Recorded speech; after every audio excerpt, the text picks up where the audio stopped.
Hi, this is Jim Hodges, Principal Analyst at Heavy Reading, and this week I'm in Barcelona, and today I'm with Charlie Ashton from Wind River. Welcome, Charlie. Hey, Jim, how are you doing today? Good. Quite the show. So, there's been a lot of discussion at this event about Cloud RAN. So, Cloud RAN has a lot of impacts on so many different levels, 5G, even telephony services and IoT. What's kind of your take on that? Well, I think first of all, if we think about the telecom use case, so Cloud RAN is all about centralizing and potentially virtualizing functions that traditionally were implemented at the antenna site. Right. And by virtualizing those into the cloud, now you can simplify what's at the cell site to where it's only the antenna and the radio unit. Those are massive savings in all aspects of cost control. We saw a report last year that showed that China Mobile had achieved CapEx reductions of 30% and probably more significantly, OpEx reductions of 55% by using Cloud RAN as opposed to traditional RAN implementation. That's massive, especially if you're a company like China Mobile. They got quite a few cell sites. Right. So I think that's the telecom aspect of this. In terms of 5G, Cloud RAN is an absolutely critical enabler for network slicing. And of course, you really can't get the full benefits of 5G unless you have network slicing, so that's really just required there.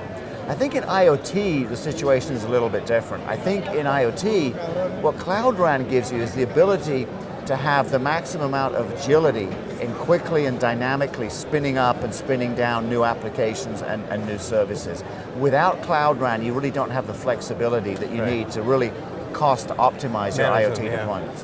Okay. So obviously we're talking about a model, or we're moving to a model where there's really low latency and sort of high reliability. So how important is that? Everything is important, but as we move to that model at the edge, to me those things become even more important in terms of high reliability and low latency. How important are they in your view? So low latency is absolutely critical. A lot of these applications like autonomous driving, a lot of industrial applications, a lot of video applications, and some of these stadium deployments, they just won't work unless you have very, very quick round-trip latencies. And typically when you look at the numbers, the specs say that you've got to have a round-trip latency of no more than a millisecond in terms of interrupt response. Right. That sounds like a lot, but in that millisecond, you've got to take the interrupt, you've got to execute the interrupt handler, and then you've got to execute whatever code is required to actually do something useful, and then return the interrupt. So a typical enterprise class virtualization platform, that was designed for an enterprise data center, that probably has just an interrupt latency of 400 microseconds. So you stack up a couple of those, you've already used 800 microseconds, you've got no time left to execute any code, it's just not going to work. Now, Wind River, we have this virtualization platform called Titanium Cloud, which was specifically designed for ultra low latency applications. And we got that interrupt latency all the way down to 10 microseconds. So you figure a couple of 10 microseconds, you've still got almost a full millisecond available to execute the interrupt handler and the code. So a larger budget to work with. Yeah, exactly. So we solved that problem through a lot of very clever engineering, modifying the standard KVM hypervisor. So in my mind, low latency, that's really a critical issue. You got to have it or it just won't work. Reliability is a little different. You asked about reliability as the second part. Reliability is really all about preserving top-line revenue for the telcos, because the telcos typically will have service level agreements with their customers, and if they don't maintain a certain level of reliability, then they get to pay very, very significant penalties, usually on a monthly basis. So we view reliability as being critical to maintain top-line revenue, and low latency as being critical to just make the thing work. Okay.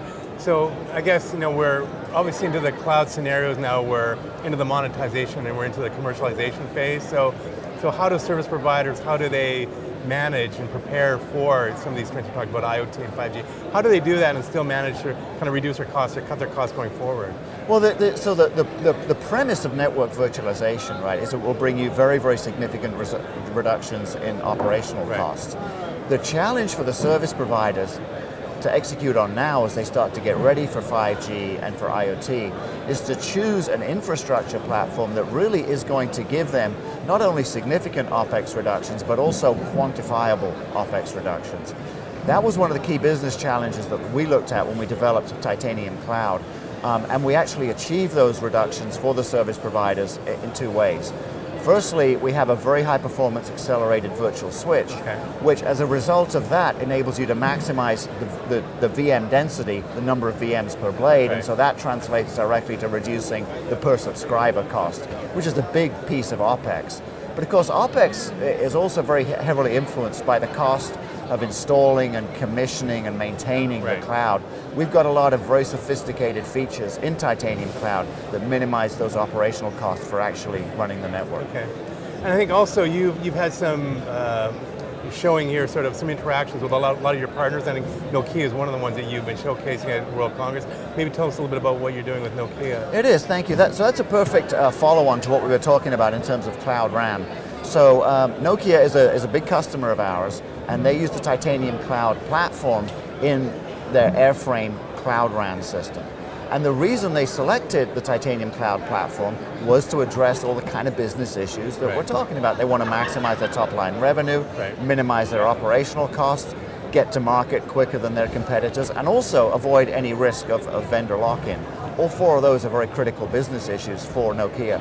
So we actually just published this white paper that talks about the reasons that Nokia adopted Titanium Cloud for their airframe platform, the business benefits that they saw from that, and then some of the technical details around their implementation. So we're very pleased, obviously, with the collaboration that we've had here with Nokia. Okay, well, good discussion. Yeah, it's been an interesting show. I'm sure we'll hear a lot more about Cloud RAN and 5G and IoT. So a lot of the stuff, a lot of the areas you play in is obviously really important, but it's going to probably can be even more important as we move forward into the commercial phases. Oh, absolutely. I think these are all going to be very, very critical use cases that we're going to see deployments and early trials, during 2017. So yeah, it's been a great show, and a lot of the conversations have been around these topics. So I think this is a very timely conversation. Okay. Good. Thank you, Charlie. Thanks very much, Jim.